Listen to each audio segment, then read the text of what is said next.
Nos sentimos todos privilegiados, honrados, de mais um tempo podermos desfrutar da presença do Senhor, de também dizer a Ele o quão importante Ele é para nós, o quão Ele é precioso para os nossos corações. Que o Senhor encontre em nosso meio uma Betânia, na qual Ele possa encontrar repouso para Ele mesmo. Ao longo desse tempo todo que temos nos ajuntado aqui, temos tocado pela graça do Espírito Santo nas insondáveis riquezas, nas insondáveis belezas do Senhor Jesus, tanto no que concerne a sua obra, como também naquilo que foca a sua tão majestosa pessoa. Nossos olhos têm sido abertos pelo Espírito para que vejamos tantas riquezas no amado da nossa alma. E este momento é singular, pois ele é o momento mais importante no que concerne o reunir do povo de Deus. É quando nós mesmos, como seus convidados, podemos estar ante a sua mesa para expressar aquele que é o Rei dos Reis, o soberano desse universo. Toda a nossa adoração, toda a nossa gratidão, todo o nosso louvor que somente a Ele é devido. E com a ajuda do Senhor, pelo seu Espírito, nesta manhã nós vamos estar vendo alguns cenários nos quais o Senhor Jesus Cristo esteve envolvido, e nós vamos ser tocados pelo Espírito para observarmos que em cada um desses cenários que serão apresentados aqui, Ele nunca pensou nele mesmo, mas Ele sempre pensou em nós. Ele tinha dois alvos claros em seu coração em todo o trajeto do seu ministério: obedecer ao seu Pai e expressar o seu amor profundo por nós. Não somente uma obediência ao seu Pai, mas ele queria demonstrar que a sua obediência era cercada de um prazer que havia no seu próprio coração quando ele agia dessa forma. E não somente um amor demonstrado por nós, mas um incondicional, um eterno amor revelado por nós. Então, dentro dos quadros que estaremos verificando, nós vamos tocar essas duas realidades juntas. O seu prazer em obedecer ao seu Pai e o seu amor demonstrado sempre por nós. O primeiro cenário que vamos destacar está no capítulo 3 do livro de Mateus, quando João Batista, então, levantado pelo Senhor, ele estava pregando lá no deserto da Judeia, né? Aquela grande mensagem precursora da vinda do Senhor Jesus. Então, Mateus capítulo 3. Vejamos o teor da mensagem de João Batista, versículo 2. 3 de Mateus, versículo 2. Diz assim: arrependei-vos, porque está próximo o reino dos céus. Essa era a tônica da mensagem de João Batista. Vamos verificar o público a quem ele se dirigia quando ele anunciava esta palavra. Versículo 7. Vendo ele, porém, que muitos fariseus e saduceus vinham ao batismo, disse-lhes: raça de víboras, quem vos induziu a fugir da ira vindoura? Produzi, pois, frutos dignos de arrependimento. E não comeceis a dizer entre vós mesmos: temos por pai Abraão, porque eu vos afirmo que destas pedras Deus pode suscitar filhos de Abraão. Esse era o contexto no qual João Batista estava inserido, anunciando a sua tão firme mensagem: arrependei-vos. porque está próximo o reino dos céus. Aí nós vimos a quem ele estava se dirigindo. E o cenário seguinte, o que mais nos surpreende, o que mais toca de maneira profunda o nosso coração, é que aquele que nunca pecou, aquele que não precisava ser batizado, aquele que não precisava passar pelo arrependimento, aquele que não poderia ser classificado como um dos que participavam da raça de víboras, ele se apresentou para ser batizado. Aí nós temos o versículo 13 em diante, assim: por esse tempo dirigiu-se Jesus da Galileia para o Jordão, a fim de que João o batizasse. Ele, porém, o dissuadia, dizendo: eu é que preciso ser batizado por ti, tu vens a mim? Mas Jesus lhe respondeu: deixa por enquanto, porque assim convém cumprir toda a justiça. E assim ele o admitiu. Então nós temos esse quadro surpreendente para o nosso coração. Jesus colocou-se como mais um dentre todos aqueles que se aproximavam de João Batista para ser batizado. Ele não se importou com aquilo que as pessoas pudessem pensar a seu respeito. Ele não pensou nele mesmo. Ele, nessa identificação com os pecadores, na realidade, ele estava já pré-anunciando que sobre ele tomaria todo o nosso pecado. E quando nós lemos aqui que assim conviria cumprir toda a justiça, ele sabia que o culminar da justiça seria realizada na cruz do Calvário. Mas aquelas águas do batismo já pré-anunciavam o quê? A morte. Então ele já desceu à morte, representando a cada um de nós naquele batismo. Ele não pensou nele. Ali o seu pensamento maior era satisfazer a vontade do seu Pai, pois este era o seu prazer.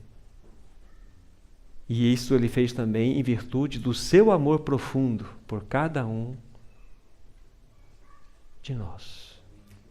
Então esse é um primeiro cenário no qual nós vemos que o Senhor Jesus, ele não pensou nele mesmo,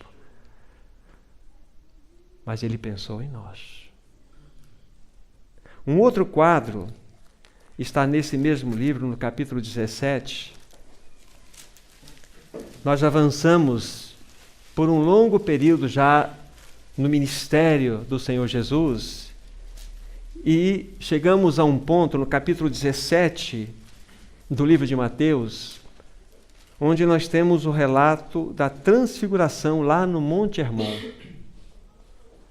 Nós sabemos que, a contar desse tempo aqui até a sua prisão, julgamento, condenação e crucificação, envolvem 6 meses este período. 6 meses.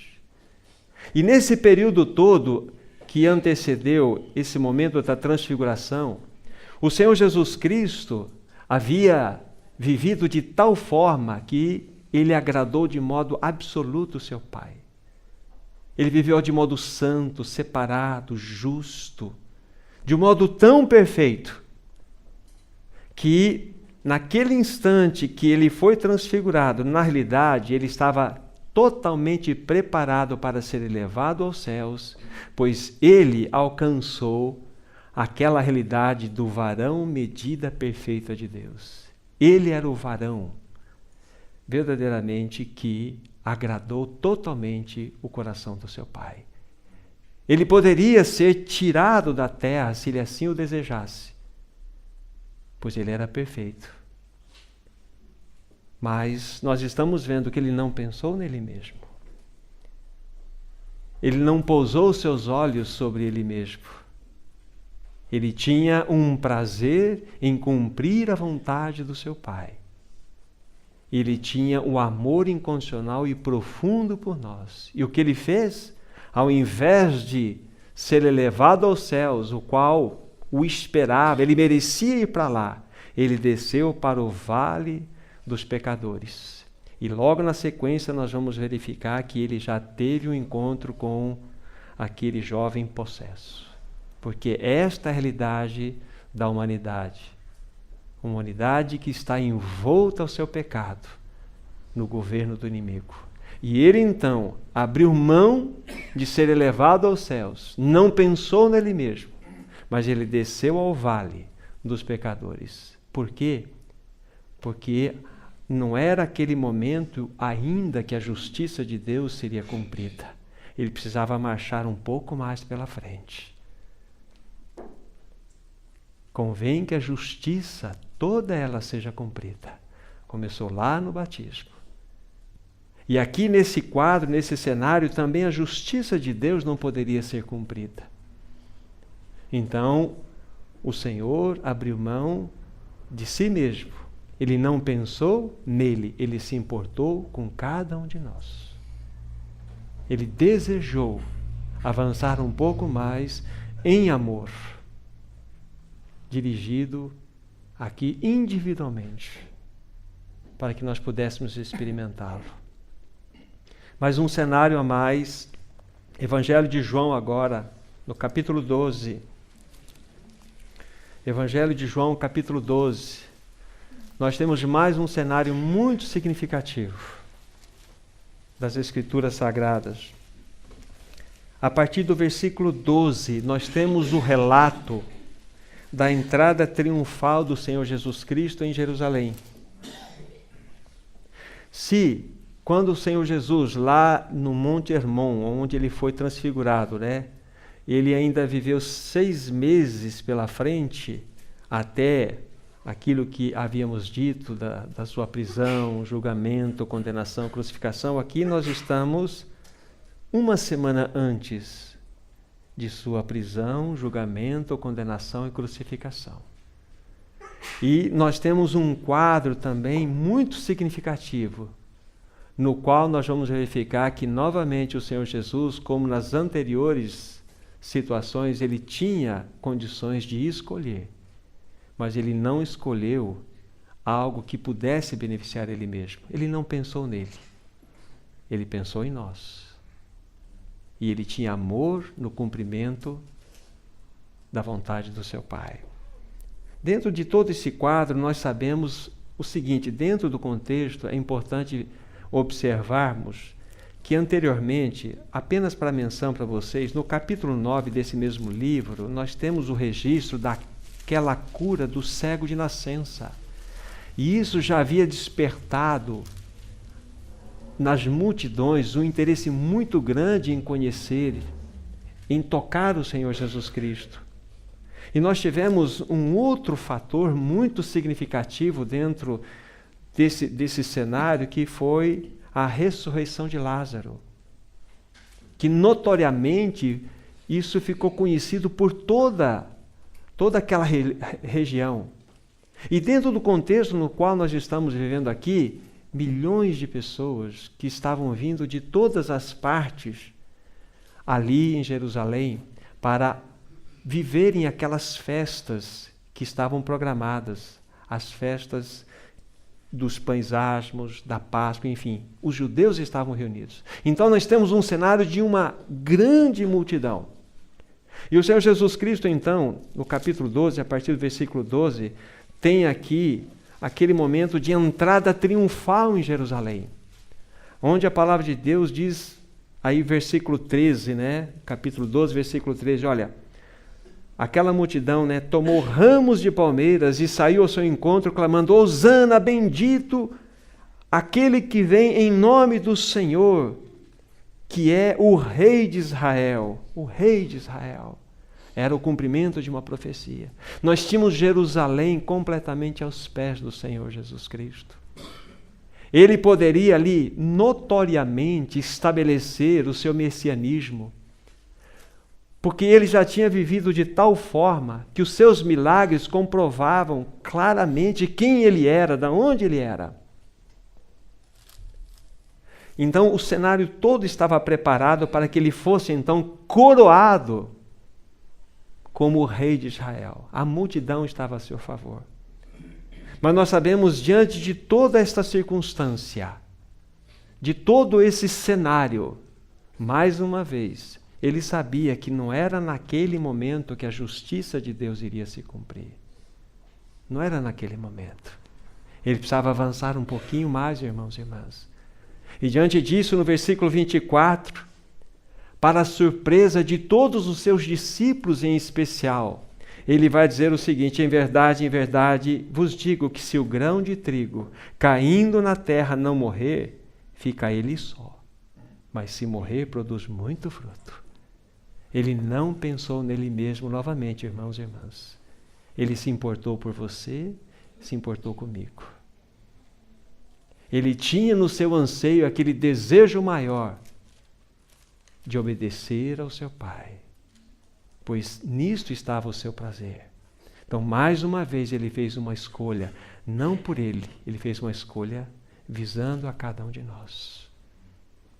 E quando nós vamos montando cenário após cenário, nós vamos ver sempre que as escolhas que o Senhor Jesus Cristo fez, as escolhas foram voltadas não para os seus próprios interesses, mas para que ele demonstrasse o seu prazer em obedecer ao seu Pai e demonstrasse o quanto verdadeiramente ele nos amava, como nos amou, como nos ama. Então nós temos este quadro também para considerarmos. Vamos ver um outro quadro, Mateus capítulo 26. Mateus capítulo 26. Quando o Senhor Jesus Cristo, então, ele vai com os seus discípulos, alguns deles, lá no Monte de Getsêmani, chamado o Monte da Prensa, o Jardim da Prensa. Então nós temos Mateus 26, a partir do versículo 36. Um outro quadro que nos chama a atenção no que concerne às escolhas que o Senhor fez. Em seguida foi Jesus com eles a um lugar chamado Getsêmani e disse aos seus discípulos: assentai-vos aqui enquanto eu vou ali orar. E levando consigo a Pedro e a 2 dos filhos de Zebedeu, começou a entristecer-se e angustiar-se. Então lhes disse: a minha alma está profundamente triste até a morte. Ficai aqui e vigiai comigo. Adiantando-se um pouco, prostrou-se sobre o seu rosto e orando dizia: meu Pai, se possível, passe de mim este cálice. Todavia, não seja como eu quero, e sim como tu queres. E ele vai repetir isso as outras vezes também. Novamente nós temos o quadro mostrando-nos aonde estava a atenção do Senhor, aonde ele tinha depositado o seu coração. Ele queria verdadeiramente, como aqui foi relatado, fazer a vontade do seu Pai. E tem insistido nisso. Não é somente fazer a vontade do seu Pai. Aquilo atribuía um prazer muito grande ao seu coração. E junto com isto, ele queria, como demonstrou, o seu profundo amor por nós naquela cruz, na qual ele estava então marchando em direção a ela. Mais uma vez ele fez uma escolha. E essa escolha não foi em torno dos seus interesses. Ele não pensou nele. Ele pensou em cada um de nós. Esse é o nosso Senhor. Esse é o nosso Deus. Esse é aquele que deu a sua vida por nós naquela cruz.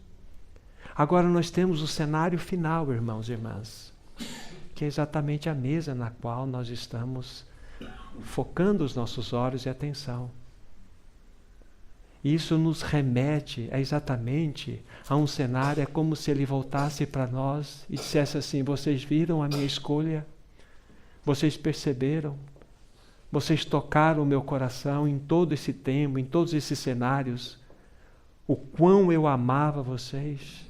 Esta foi a minha escolha. Eu escolhi doar-me por vocês. Eu escolhi abrir mão da minha vida para ter vocês para sempre comigo. Então, o cenário final que fecha tudo é exatamente esse o qual estamos vivenciando agora. A mesa do Senhor. Pois sabemos que depois de todo este quadro final analisado aqui, ele foi preso, ele foi levado a julgamento, passou por todos aqueles julgamentos, foi condenado. foi levado ao Calvário, foi ali crucificado, e ali ele rendeu a sua vida por nós. Verdadeiramente. Então nós temos o quadro fechado. Ele nunca pensou nele mesmo. Ele se importou com você, ele se importou comigo. E ele atendeu o coração do seu Pai de modo tão sublime, pois ele pôde demonstrar todo o seu prazer quando ele entregou a sua vida por nós lá naquela cruz. Então nós somos estes que foram convidados pelo Senhor. Ele se importou conosco. Ele não pensou nele mesmo. Ele abriu mão daquilo que lhe era mais sublime, da comunhão que ele teve com seu Pai na eternidade, para que nesse rompimento de comunhão ele pudesse nos ter para sempre através da sua obra. E não somente a comunhão dele foi restaurada, mas ele nos introduziu nessa comunhão eterna com o seu Pai. E esse é o nosso Senhor Jesus. É este que nos convida para estar diante da sua mesa. Quero concluir encorajando a todos nós, desde o menor até o maior que aqui está, a se expressar diante do Senhor, a dizer pelo menos assim: Senhor, eu quero te dar graças porque o Senhor se importou comigo. O Senhor não pensou em ti, em si mesmo, mas o Senhor pensou em mim. Eu quero te adorar pelo teu amor. Eu quero dizer que tu és precioso. Palavras simples como estas, que de modo real, verdadeiro, o Espírito Santo possa nos dirigir nesse momento tão sublime, através dos cânticos, através das leituras, das expressões. Todos nós podemos dizer palavras agradáveis ao Senhor. Esse momento quero de fato encerrar dizendo o seguinte: não é um momento que cabe apenas a 4, 5, 6, 7 irmãos e irmãs a se expressarem. É toda uma assembleia, numa expressão de amor genuíno a este Senhor, poder dizer o quanto Ele é importante para nós. Não fique esse encorajamento aos nossos corações, que o Espírito Santo possa continuar conduzindo este momento. Ao Senhor Jesus toda a glória, toda a honra e todo louvor, irmãos. Maravilhoso Senhor, nós somos imensamente gratos a Ti.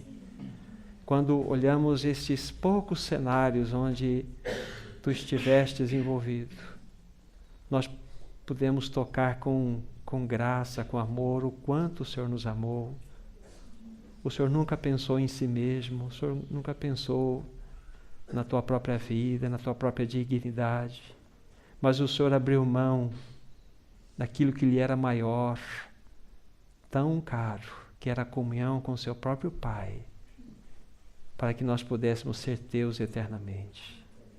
E nesta manhã nós nos reunimos aqui para dizer que nós Te amamos, nós Te adoramos. E queremos dizer que ainda de modo tão imperfeito, nós queremos dizer que nós nos importamos contigo. O Senhor é importante para nós. Nós Te adoramos, nós Te louvamos, nós Te bendizemos. Bendito seja o Teu nome. Amém, Senhor.